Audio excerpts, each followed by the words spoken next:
So there are 3 details that I want to share with you. And if you've already attended a session today, and I'm sure you have, you've heard them, but as a reminder, the session is being recorded and it will be posted on our Now Conference website and YouTube channel for broader viewing access once the conference has concluded. Second, in today's session, you'll be muted and please add any questions you have to the chat. If you want to remain anonymous, feel free to message me directly and I'll convey the message to Patricia. And then lastly, there is live closed captioning available. So please click the CC box at the bottom of the screen to allow for subtitles. So before our presenter takes center stage, I'd like to share a little about her. Patricia Juarez is a senior business systems analyst with the Imagine team within Berkeley IT. And this team provides enterprise document management system services throughout the entire campus to all departments here at Berkeley. Patricia has been instrumental in bringing campus departments towards paperless business processes through a series of very complex projects, which in turn has allowed her to successfully use a wide variety of communication skills. So I think she's directly has the tools for today's presentation. With over 30 years of IT experience in both Mexico and the US, Patricia is a leader in her community and the founder of 2 native higher ed institutions. She's also been invited as a visiting scholar on native traditions to many institutions over the years. Patricia also participates with an essay in an anthology of Chicanx and Latinx traditions. The anthology was published in 2019 by the University of Arizona Press, and 2 of her recent essays have been published by Afreda magazine, a prestigious Latinx online magazine. And lastly, Patricia is a frequent analyst and commentator on Latinx and Indigenous issues. So I am thrilled and honored to present Patricia Juarez. Patricia, the floor is all yours. Thank you so much, Arlis. Good morning, everyone. Thank you for being here. Thank you for taking the time for being here in this session. And I hope you are enjoying the conference. So I'm very happy to present, to share with you what I have learned using nonviolent communication. So the title of this session is The Giraffe and the Jackal, and then how to upskill your communication strategies with nonviolent communication techniques. So let's start. Our journey today, we are going to go through these 4 topics. The first one is going to be what is nonviolent communication, or NVC. Who are the giraffe and the jackal? And apply nonviolent communication techniques to upskill your communication strategies. I think that's what we all need, we all want. And lastly, how to use NVC in the workplace. And you know, it's very important for us to use our communication the best that we can, because you know we all know, but we are good human beings. We are really good human beings. We all have good heart. The thing that happens to us sometimes is we don't know how to convey what we need or what we want. So. And of course, I guess some of you, I hope not all of you, but some of you maybe will be able to answer this question that I have for you. So have you ever been in a difficult situation? I would like to hear, I would like to see if you can show your thumbnails. I would like to know who has been in a difficult conversation. Yeah, check. Thank you, Drew, for checking. Yeah, thank you, Gerardo. Yeah, I think all of us, right? Unfortunately, kind of on the one hand, unfortunately, on the other hand, fortunately, because that is going to give us the chance to learn how we can go through those difficult communications and at the end finish in a good way for all parties involved. So let's And you know, we can use nonviolent communication in pretty much every setting in our lives. We are human, again, as human beings, we can use these techniques at work, which is why we want to learn today, right? But we can also use them at home, you know, with our friends, with our loved ones, with our communities. And I really asked, especially this last 3-4 weeks, you know, I've been asking myself, what would it be? What would our world be if all of us have learned or would like to learn nonviolent communication techniques? I think a lot of violence that we have seen lately would not, it just would not happen. So let's go through that. So what is nonviolent communication? So maybe some of us haven't heard about nonviolent communication, NVC, and you know, when I started using nonviolent communication, which was about 15 years ago, kind of the term at first, it was a little bit intimidating to me. I thought, wow, nonviolent. And I realized later it's because we're really bringing up front the word violence or violent, and we usually don't do that, right? I don't want to hear about that. So at first it was a little intimidating, but once I started learning about it and using it, I realized, wow, this is such a great lifesaver. And also I realized not only is it a lifesaver, it is also a way for me to get in touch with my humanity and with the humanity of those that I'm in contact with. So I think that's a win-win. I think that's a really win-win for everyone. So what is nonviolent communication? So NVC was developed by Marshall Rosenberg in the early 60s. And Marshall Rosenberg, he was a very, very successful he would do a lot of work, I don't know, for couples. Even I think he also worked for to solve the conflict between some countries or big regions. So he did a great work. I would like to invite you to Google what he did or Google him, and you're going to find a lot. So before we actually go deep into what NVC is, I would like to invite you to think of somebody at the moment who is behaving in a way that is not making life wonderful for you.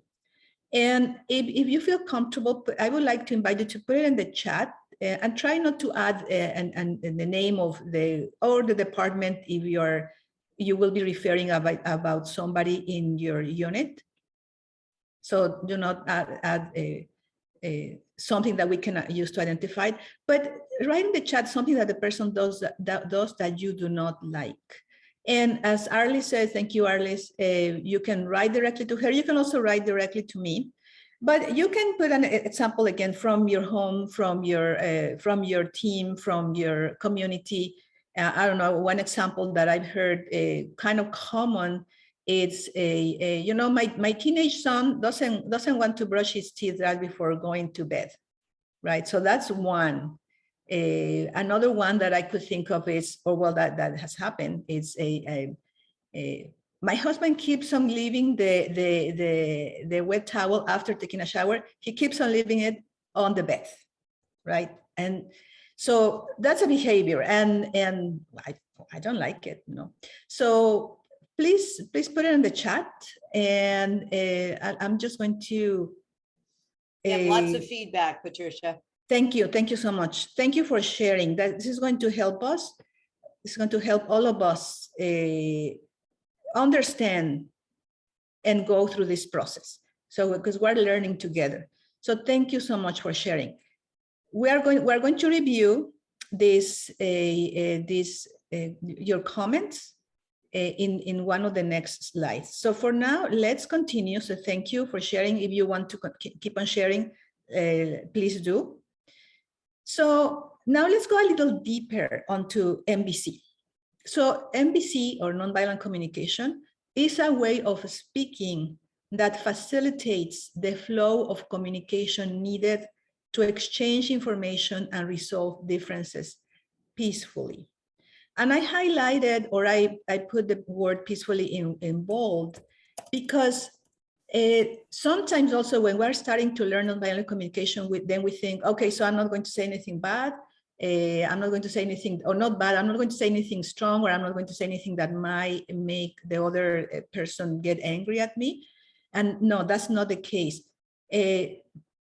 Because again, as human beings, we all have different perspectives, different points of view. We have different backgrounds, and we're going to disagree. We're going to see things in totally different perspectives. Even brothers or sisters, we are going to see things differently. The key thing is for us is to be able to resolve those differences in a peaceful way.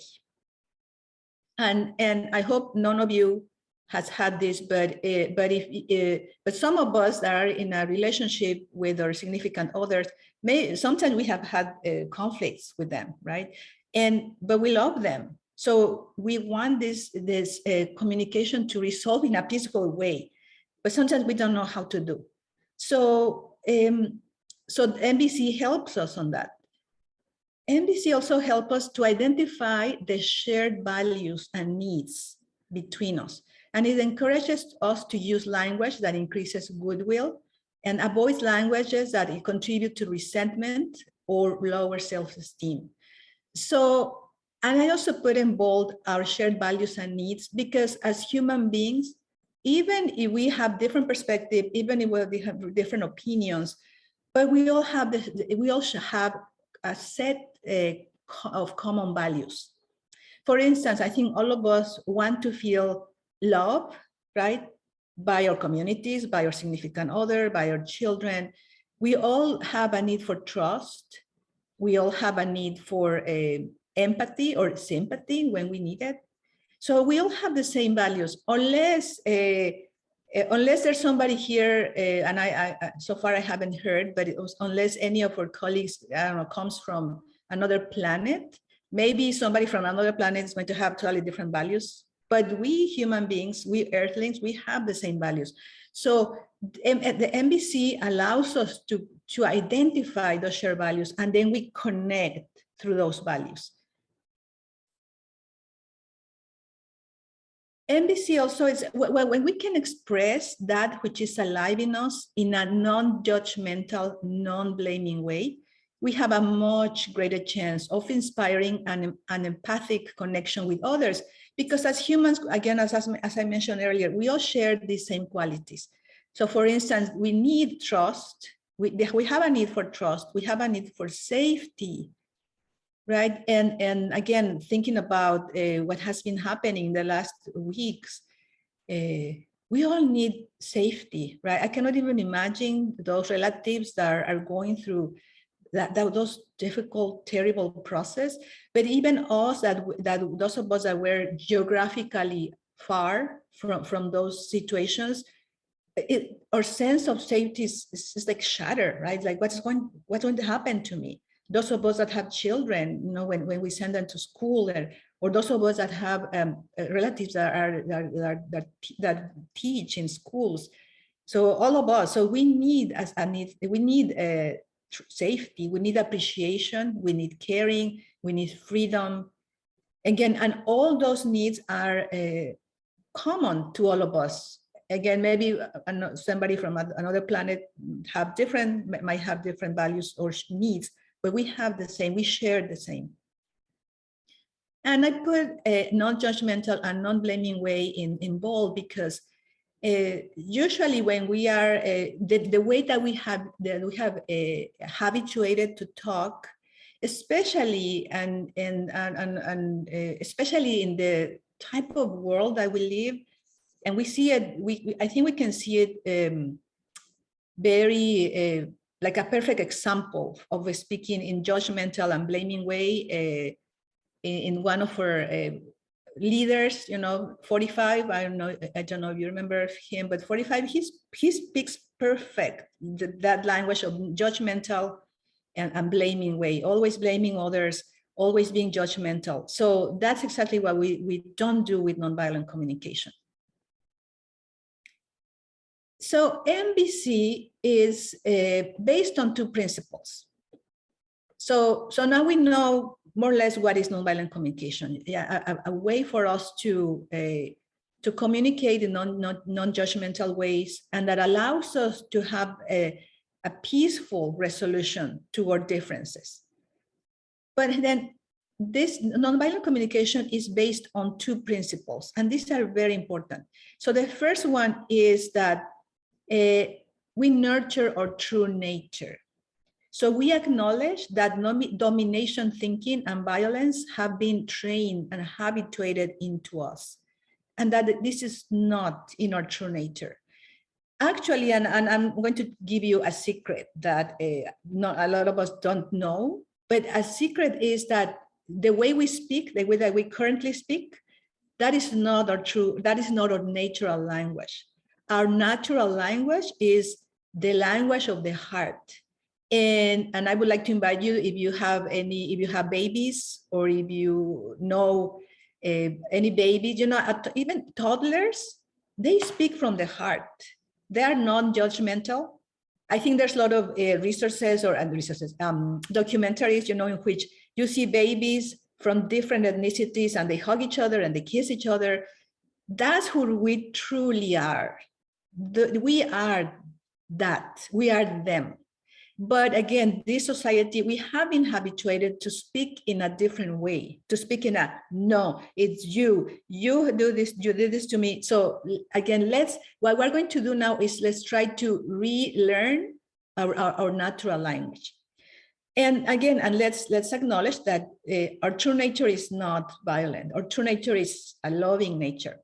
So MBC is a process of unlearning old unskillful reactions and gaining new tools and developing new responses.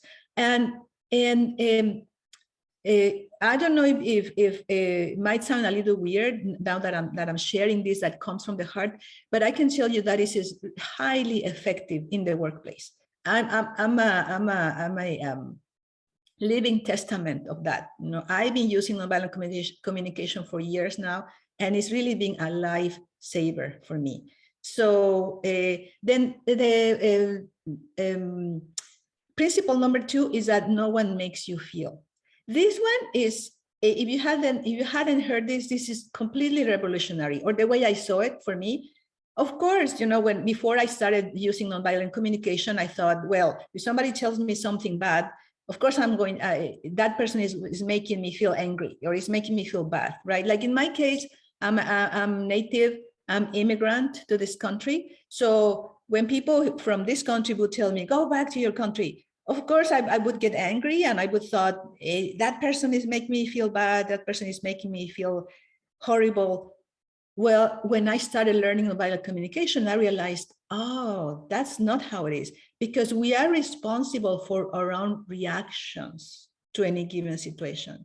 So if somebody like that comes to me and tells me, you go back to your country, or whatever they say, I own the response. It's not okay what that person is saying, but I own the response. And when we own our reactions, when we own our response, I cannot tell you how empowering that is.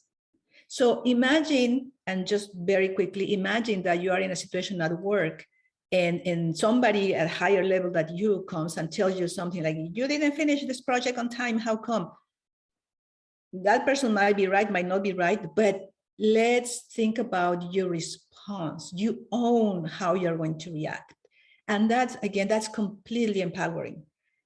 I'll go a little bit more about that when we talk about NVC in the workplace. But again, this is the way I saw it when I started doing NVC. I thought this is completely revolutionary, because we have never told that. We are always told that, of course, you should get angry, and of course, and so on and so forth, right?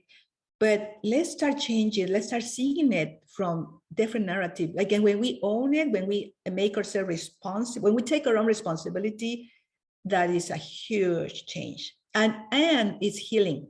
So for example, it's not that something or someone makes you feel anything, but rather your needs are being met or not met.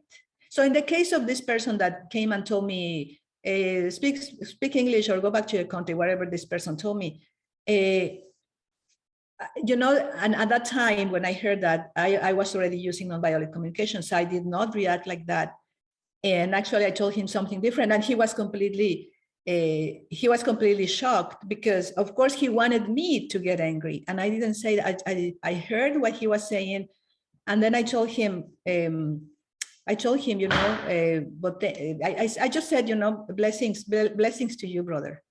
And he was like, I mean, he couldn't even say anything. He was like completely shocked. And it was not my goal to shock him, you know, but my goal was not to give him the power of my reaction. My goal was, I own my reaction, and I'm not going to use this energy for him. I'm going to use that energy for something else. So just a quick example. And that was, again, at the time I was already using nonviolent communication for maybe a couple of years, 3 years. So now let's review. So now that I mentioned to you a little bit of nonviolent communication, let's review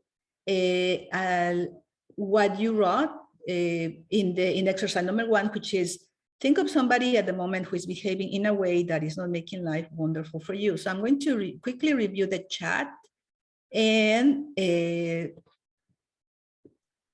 Patricia, if I can add, I read the chats, and some of the most common themes were condescending, dismissive, not accountable, patronizing, not responding to emails or requests. They make assumptions, and lack of follow through. Okay, perfect. Thank you so much, Arlis. Thank you so much. So thank you for sharing. And one thing that I need to mention is that nonviolent communication is really like a language. Well, actually, yeah, I already mentioned it's a language. And as a new language, it's not a new language, it's our natural language.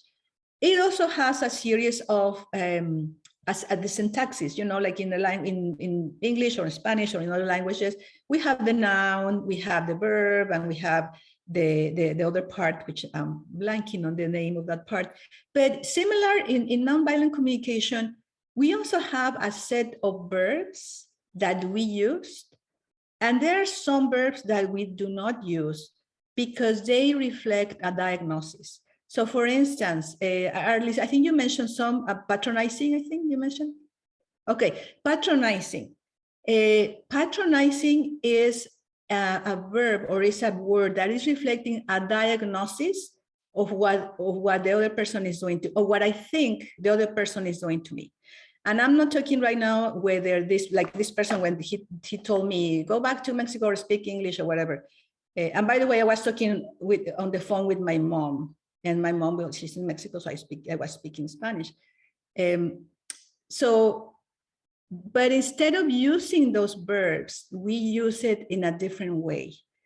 In that case, instead of patronizing, I would use a verb that just describing the behavior. So for instance, this person is saying X, Y, and Z to me, like I mentioned to you. This person told me, go back to Mexico. Maybe that person was being racist, I guess, or even patronizing, but I just described the behavior. So what we do, and an important part of starting to use nonviolent communication is to describe the behavior, just the behavior. So do you have another example, Arlis? Another example was, trying to think, what was a common theme?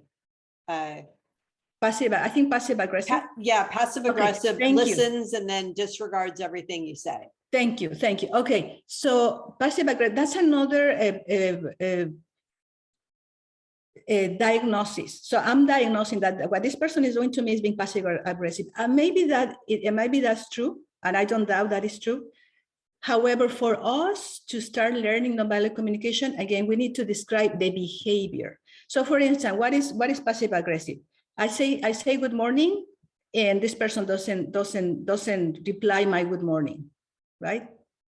And I don't know, maybe this person that day had a very difficult day. Maybe that person has issues with hearing. I don't know. There could be a lot of reasons.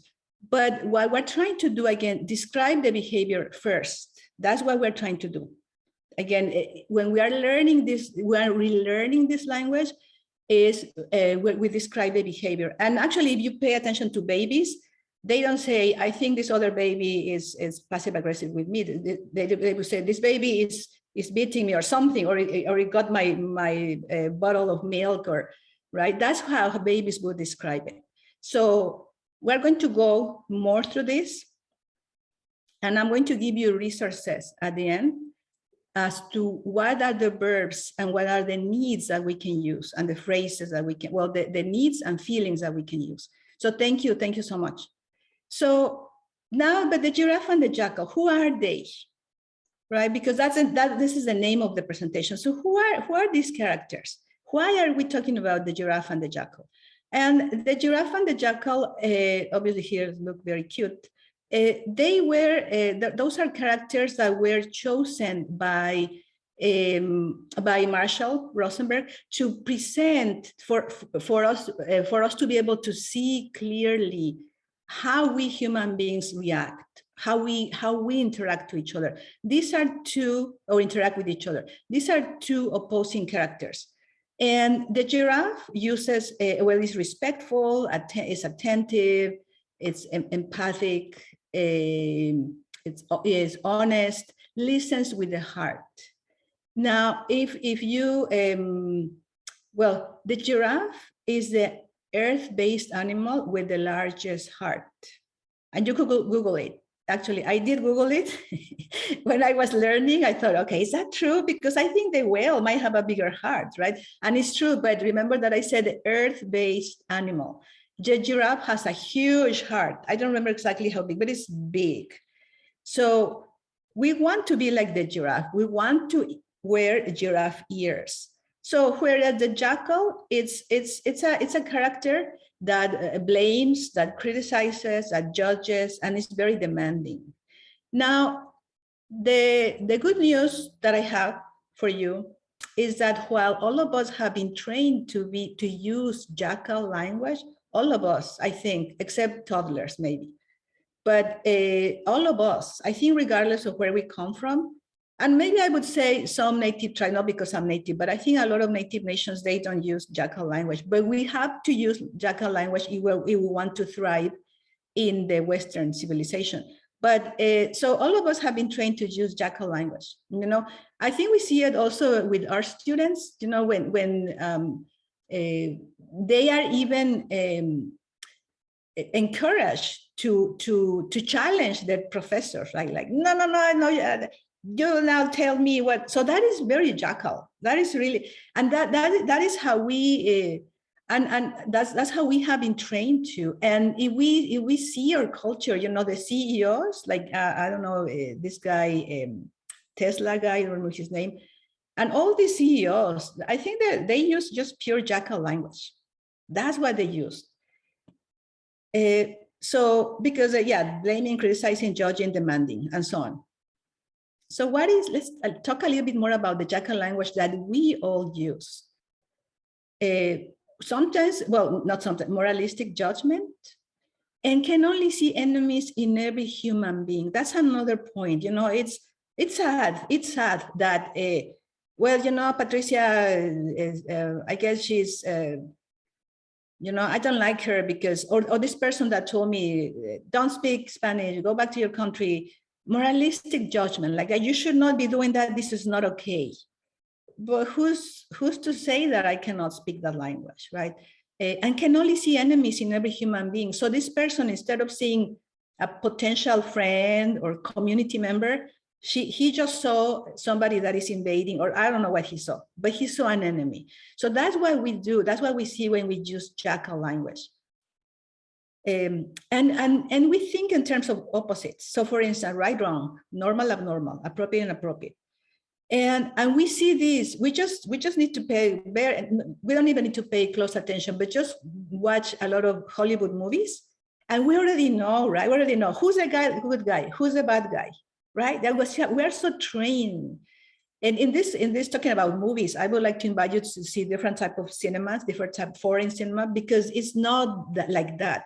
There's not a clear, like there's a bad person and this is a good guy and this is a bad guy. No, it's more diffuse, because life, again, we are good people and we make mistakes, and sometimes I might not do something that is that good, but I'm not a bad person. Or I'm not 100% like, I'm not like a non.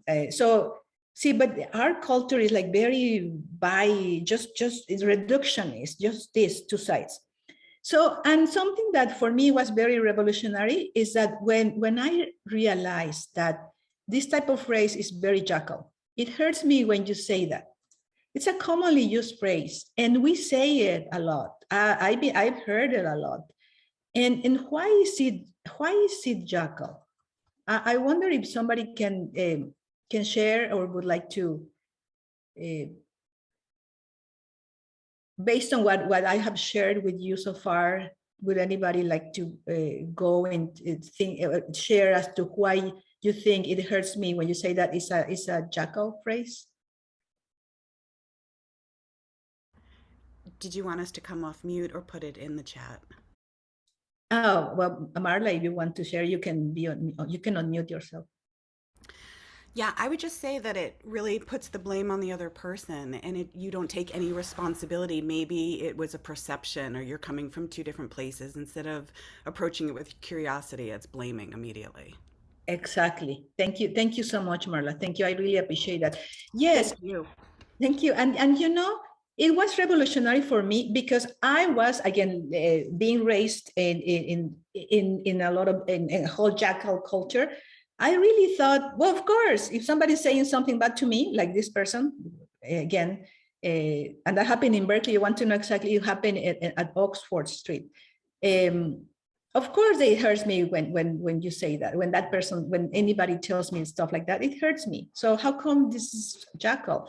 And Marla, I totally agree with you. Is because we put the responsibility and the power. See, that's very important. We put the power in the other person to do to us something, to make us feel something, right? So again, for me, this is revolutionary, because I really, for years, for decades, I really thought, well, yeah, it's true. This is true. If somebody hurts me, of course, right? So now the good news, again, I was saying earlier, the good news is that we all can relearn our own language. So the giraffe language. So what is the giraffe language? It's a language of the heart. It's a language that listens and talks with the heart. And when I say the heart, it doesn't mean like, oh, now we are all cute and now it's all handy dandy. No, or it's all, how to say, touchy feely. No, when I say language of the heart, it means I am connecting with my needs, with my feelings.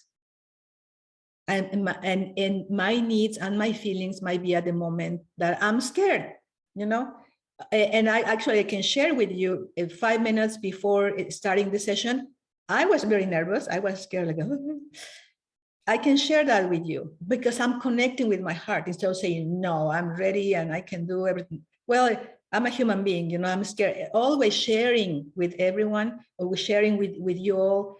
Of course, I'm nervous. Of course, I'm scared, because I'm going to be vulnerable. I'm going to share with you a lot. But that doesn't mean that is like, okay, now it's touchy-feely. No, it's different. It's language with the heart. So we listen and talk with the heart. And something that is also, I think everything is revolutionary, but another thing that for me was extra revolutionary is that it's impossible for a giraffe to hear criticisms, judgments, and insults. And because of this, when this person told me, don't speak, okay, what did he say? Speak Spanish, speak English. I didn't hear an insult. And that was an insult, or that was a racist remark and so on. I didn't hear it. Why? Because I put on my giraffe ears. And then I heard, when we put on our giraffe ears, we do not listen criticism, judgments, and insults. What we hear is the needs and the feelings of the person, not the thoughts. Because his thoughts were, get out of here or you should speak English. His feelings, maybe he's scared. or I don't know, but I wanted to hear his needs and feelings. So really with this, as Marshall Rosenberg said, with this technology, when you put on your giraffe ears, it is literally impossible. You won't be able to hear criticism, judgments, and insults. And talk about using this technology in the workplace. That's how I survive, because I put on my giraffe ears, then I don't hear that stuff. I hear the need. So I've been talking a lot about MBC, but now how do we apply it to upskill our communication strategies, right? This is what we want. We need to. And for that, again, as any language, we need, the language has syntaxes and has components. So let's learn these components. So the MBC model has four components. So I think it's once you memorize it, it's easy. So the first component is observation. So observation. So observation is free of judgment, free of labels, and free of diagnosis and opinions. So that's why I don't say this person is patronizing me. It's different. This person told me, go back to your country. So for instance, for example, when I see, hear, or when I notice. So in my case, I would say when I see this person, or when I hear this person telling me, go back to your country, right? Then the second component is feeling. And the feeling is also free of thoughts, such as I feel like, or I feel that. And when I was again in my journey learning NBC and practicing NBC, when I learned that we should not say I feel like in NBC, I thought, oh, remember that great song from Leo Sayer, like you make me feel like dancing. Remember, I was so I should not say that. There is a great song. I don't know, right? You really make me feel like dancing. So, but I thought, okay, for dancing, yes, I think I can use that song. But for communicating, I feel like no, or I feel that no. Or we should not use words such as bullied, ignored, cheated, betrayed, abandoned, victimized, used. If you notice, all these words really imply a diagnosis of what the other person is doing to me. So again, we should describe the behavior without any diagnosis. So the example is, I feel happy, sad, delighted, frightened, surprised, angry, content, confused, and thankful, anxious. And I'm going to give you the list of verbs a little later. So in this case, the example that I've been using, I could have said, when I hear you saying, go back to your country, I feel frightened. I do, because I don't know what's going to happen after that. I don't know if it's going to try to hit me or beat me. I don't know. So I feel frightened, and I feel confused, and I feel anxious also. I don't know what he's going to do to me. So feeling. And then the third component is need. So the need is universal, is without any reference to any specific person, time, or activity. So for instance, I'm not going to say, I really need you to be with me, or I really need you to love me. No, I rather would say, I have a need for love. Would you be willing to fulfill that need? So in this case, the example is because I'm needing. So I need trust, appreciation, freedom, understanding, connection, consideration. I would say in the case of this, the one that I'm using, I would say, when I hear you saying, go back to your country, I feel frightened because I need to feel safe. I have a need for safety. And then the fourth component, request. So the request is beautiful. It's like this dance, it's this beautiful choreographed dance that we do with the two of us or the several of us.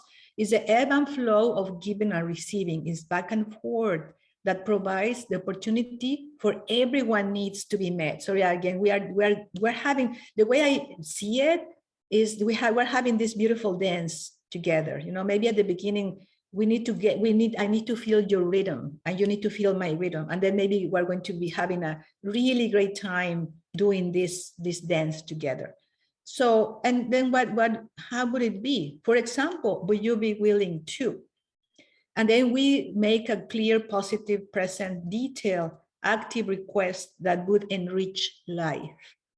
So again, using this example, when I hear you saying go back to your country, I feel frightened because I need safety. Would you be willing to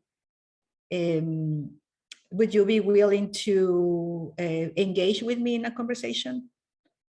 Or will you be willing to for us to walk together? Or will you be willing to walk away from me? So just very quickly, so MBC model at a glance. So observation, again, we have observation. When I see, hear, notice, the feeling, I feel happy, sad, frightened, need, because I am needing trust, appreciation, freedom, and so on. And then the request, would you be willing to?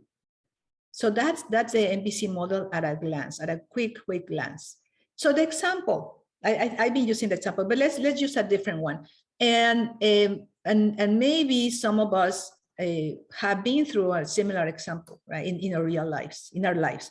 So for instance, person one, let's use Jackal language for now. So person one, you never listen to me when I'm talking to you. You are ignoring me constantly. You just don't care. So if we pay attention to this first, the person talking, the first thing that this person is saying, if you notice, this is completely full of diagnosis. So you're ignoring me constantly. But what does constantly mean? Or when it says you never listen, and we always resort to using those words. No, you never talk to me, or you always do this to me. But does it really mean never, or does it really mean always? I don't think so, right? These are resources in the Jackal language that we use a lot. Then yeah, right, I listen to you all the time. So see, it's the opposite. Now it's all the time. You never, and now here's all the time. You can listen to me and read the paper at the same time. You are so unreal. So more diagnosis, you are unreal. Now I'm telling you who you are, right? Am I unreal? You don't even, and so on and so forth. It goes like that ad infinitum sometimes. And then relationships end up in a really bad way. I've been there, so I can tell you, I've been there, and it's not easy, it's not beautiful, it's painful. And then the thing is that later, after I'm calm, then I realize, I really appreciate that person. So I feel horrible that we went through that like spiral. It's really bad. So now let's do it from the giraffe perspective, using the giraffe language. So person one, when I see you read the newspaper while I'm talking, I feel frustrated because I'm needing to be heard. Would you be willing to close the newspaper for 5 minutes and hear my idea? And person two, when you ask me to close the paper when I'm reading an article that is very important to me, I feel anxious because of my need to understand what's going on in the world. I also feel concerned because of my need for your well-being. Would you be willing to wait 5 minutes while I finish this article so that I can give you my full attention? And then person one says yes. So obviously these are examples, but again, I would say, at least in my case, I've been through the example of the Jackal language several times in my life. And again, it feels horrible.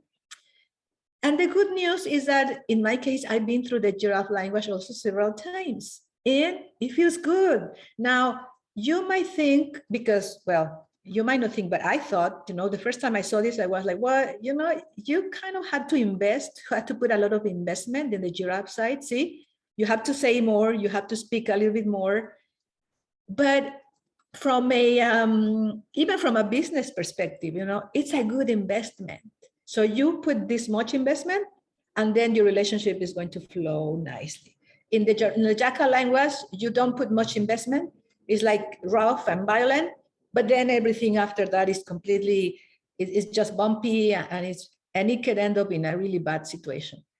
Again, whereas in the giraffe, yeah, you invest, but then it really pays. And the other thing that I've heard also is that sometimes people say, well, you know, I'm speaking giraffe, and people have told me that I sound like a book or I sound like a stiff.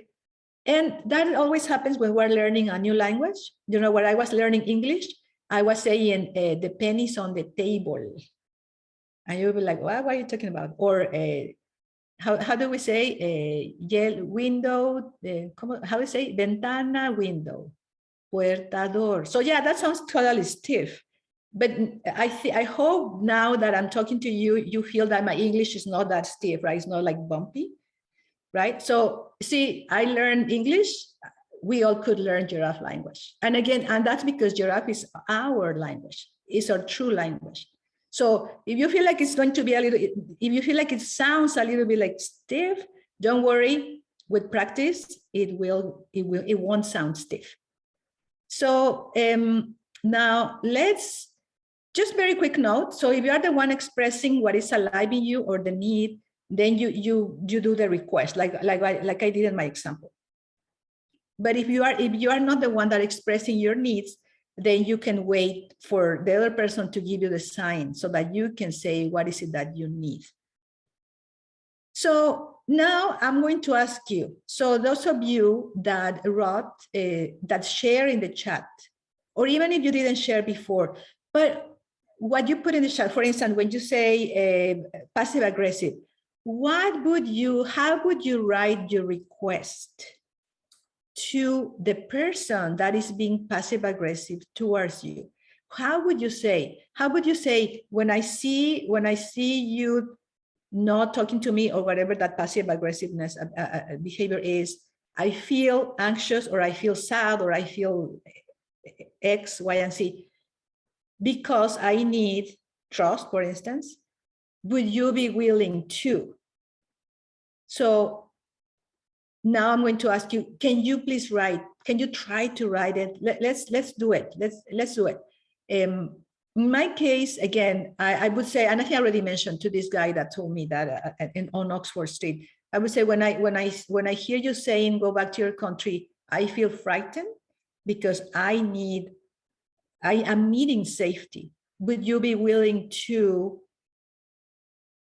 I think I'm going to say, would you be willing to review or walk, actually, and I would say, would you be willing to walk away from me?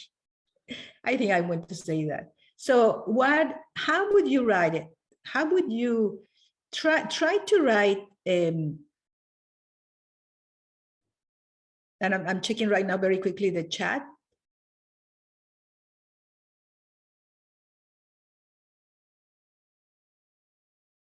I'm going to just give you a couple of minutes, and Dinora, I'm reading your message. So it says, I think I can start with giraffe language, but if I get jackal language back, it can be hard to stay in giraffe territory. Yes, and Dinora, thank you for saying that. I'm going to tell you a little bit more about that, because everything that I want to share with you is good news.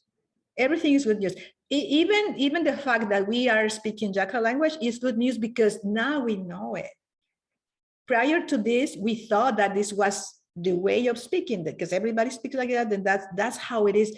Well, no. The good news is that we can learn. We can relearn our own language.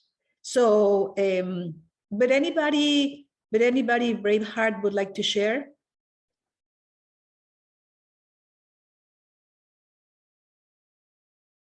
Melanie, I see one. Melanie, would you like to unmute yourself? Sure.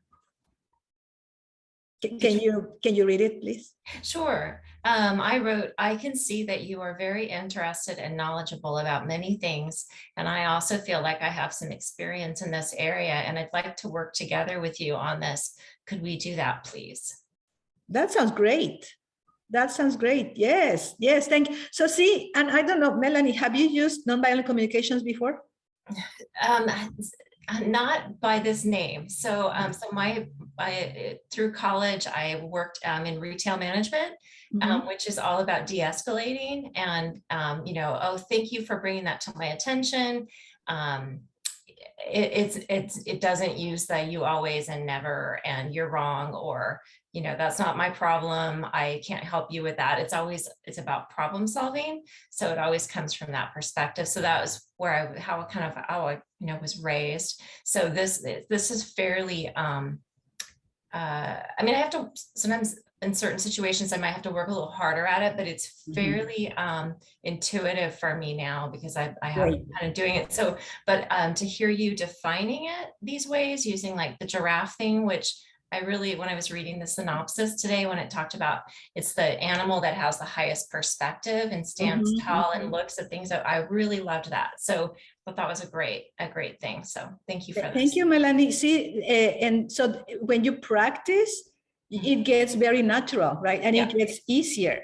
Yeah. Of course, it's still, well, we're human beings. Sometimes we're like, oh my God, I'm going to go through that.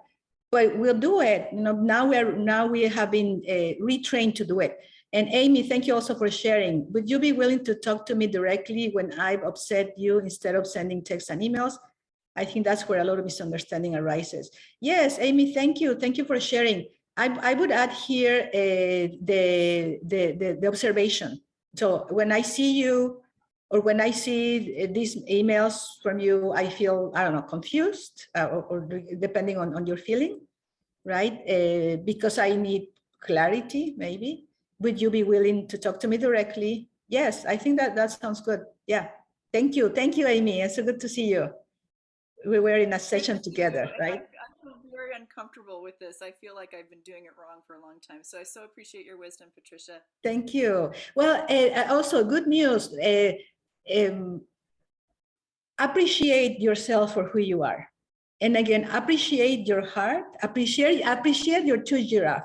All of us carry a giraffe within us, but because of lots of situations, we have been trained to use Jackal. So now that you know, instead of feeling bad, I would like to invite you to appreciate your giraffe. Like, no, I'm rediscovering my giraffe. Like when you are meeting a friend, a dear friend that you haven't seen in tons of years, and now you are seeing your friend again, like, yes, I'm so happy to see you. So do that, and it was going to be really beautiful. When you asked me to do things, thank you, Dioni. For you, I feel used because I know you can do it as well. Can you let me know what you really need help with? So thank you so much, Dioni. I would use, instead of I feel used, because remember, that's a diagnosis. I would invite you to change I feel used for I feel, I don't know, anxious. I mean, there's lots of, I'm going to share with you the verbs, because the moment we share, the moment we tell the other person, the diagnosis that of what we think that person is doing to us, that is going to ignite a problem. So it's not going to be peaceful resolution. Thank you, Diana. Also, when I hear you, oh, sorry. Thank you. Let me see. When I hear you asking multiple rhetorical questions, I feel embarrassed because I need to feel safe. Would you be willing to take a break so I can calm down and then come back to your conversation? So thank you, Diana, for sharing. I also would say rhetorical sounds, I don't know if this person knows that this is rhetorical, but maybe I would say when I hear you asking multiple questions, because rhetorical also seems like a diagnosis of what that person is doing to us, and we don't know, maybe that person doesn't know how to explain. But thank you, Diana. Thank you and Walter, thank you for bringing this to my attention. I'm beginning to feel anxious, and I feel like some of us that is coming from this topic, I might need some time to better process. Will you be able to address this later on? Oh, sorry. Thank you for sharing. Thank you. But the chat moved a little bit. Oh, will you be able to address this later on when I have some more time to reflect on what you shared with me? Yes. So see, it sounds different, right? When I don't have time right now, so I cannot talk to you. So thank you very much. So, and we have been talking about MBC in the workplace. And I want to share with you two very important things that I've learned in the workplace. And maybe Melanie, maybe you already know this. So please bear with me. One thing, how to say no. Saying no. I'm just going to share very quickly. You know, lots of years ago, I had a manager, and I'm in IT, so I work in IT. And those of you that work in IT, or even if you don't work in IT, but you know that databases are very, very important and we should not touch them. So this manager came to me lots of years ago and said, you should delete this record in the database. And my first reaction, and of course, we should not do that, but because it could bring corruption in the database, it could be tons of stuff. So I didn't know nonviolent communication at that time. And I said, no, I cannot do that. I'm not going to do that. Because if I do that, there could be bad consequences for the database. Well, that was a big mistake on my part. Because, I mean, I told the truth, I should not do that. But what I got in response was a very bad reaction towards me. And my performance evaluation dramatically dropped because according to this, I was not collaborative. So around that time, I was starting to learn about, or I was starting to get it close. Then I started learning nonviolent communication. And then I realized, oh, that's what happens. So in the workplace, instead of saying no, we say what prevents us from accepting. So again, instead of saying no. So then there was another situation similar with the same manager. Came to me and asked me to do something that it was not good. So instead of saying no, direct no, I'm not going to do this, or I cannot do this, or I should not do this, my answer was, you know, I hear you. Thank you for saying that. And I would like to invite the two of us to find a different alternative for this. You know that if we delete this thing in the database, there might be some corruption issues in the database. If we do that, we might have problems with so-and-so user. So, and we don't want to do that to the database. So what if the two of us try to find another solution? And cling. So I said no, but I said it in a different way. And then we had a really great conversation. We were able to fix the issue. And that year, my performance evaluation was slightly higher. So for me, I was like, yeah, see, it works. Those were the first times that I was thinking, that I was realizing, you know, NVC do works. It works. It works. And I was really like, wow, it's almost like a miracle. Yeah, it's a miracle when we just have been speaking all our lives in Jackal language. Now, feelings in the workplace. So it is not possible because we're in the workplace. So it's not possible to all the time talk about our feelings. So then the alternative, which is really great, is to, instead of that, listen them silently, but with giraffe ears. And there could be examples on both sides. So for instance, with this manager that was very angry at me. So instead of saying, you know, maybe I feel that you are stressed, I started feeling, I realized, oh, what this manager is going through. I think that manager is going through a lot of pressure from above. And that's why most likely she's anxious right now. So but instead of saying she should not be doing that to me, she should not be speaking. So I thought, okay, what is she feeling? What is she going through right now? What might she be going through right now? And that really helped a lot in the relationship and in the work relationship. So even if we cannot verbally say the feelings, talk about the feelings, but if we are open to feel it, that is going to help. And again, why? Because we're all human beings, because we all have the same shared values and same needs. So, but before that, Arlis, could you please share the link? I share with Arlis a link that I want to share with all of you. It's on the resources. Well, I'm going to go through the resources, but I added an extra section on this PDF file about NVC in the workplace. And I don't know if we have time, Arlis or Jen, if you can tell me how am I doing on time?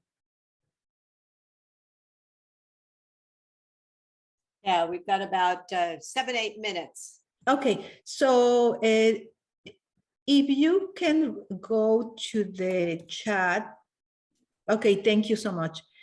If you open the document, you're going to see that there is a section for cardinal rules in the workplace. I'm not going to have time to go through this because, this is the goal, so that you read it and reflect it. If you have any questions, feel free to send me a direct email. But there are 4 cardinal rules that we use in the workplace, and they have worked for me brilliantly, really brilliantly. And then I also added needs and literacy activities here that are these are going to help us understand, get closer to our needs and to our feelings. And this is going to help us develop our own literacy. So for those of you that share your experiences earlier, and I was saying I would use a different word, this is going to help you with that. And if we go a little bit down, you're going to see that we have the feelings inventory and the needs inventory. So please go there later after this session, and then you're going to see that there's tons of words that we can use. Again, instead of using words that are used to diagnose. And then I have lots of other resources here for you. But for now, I think we need to start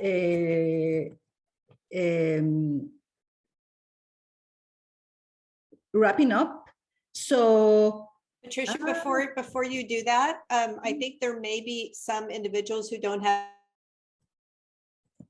Yes.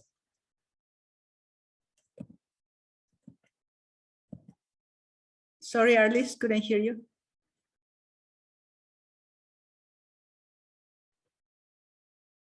Oh, Jen, do you know what happened? Could anybody hear me? Yes, I can hear you. We Okay. can give Arliss a moment Yes. and then maybe proceed, Patricia, and then once Arliss hops back on, we can have her hop back on. Okay, so Arliss was saying that before we wrapped up, there are some individuals that, sorry, I couldn't hear that. But are there any questions? Sorry, Zoom quit unexpectedly there for me. Okay. So could you do us a favor and go into that document and change the permissions so that everyone can access it? Some have said that they didn't have access. Oh, the PDF? Yes. Oh, okay. Yes, I will do that. Sorry Great. about that. No Sorry worries. about that. But how about if you have, do you have any questions as I do that? Patricia, I'm not sure if you answered my question about the, if you have people, one person speaking in Giraffe and the other speaking in Jackal. Thank you. Thank you so much. Yes. So, and I think I said, well, there's good news, right? The good news is that there are lots of, again, for me, there's lots of good news. One of the good news is that even if we do Giraffe, let's say wrong, because we're learning, because it's still bumpy for me, you know, like when I was learning English, I would say, you know, I would say stuff in English. I think I still say stuff that is not correct in English.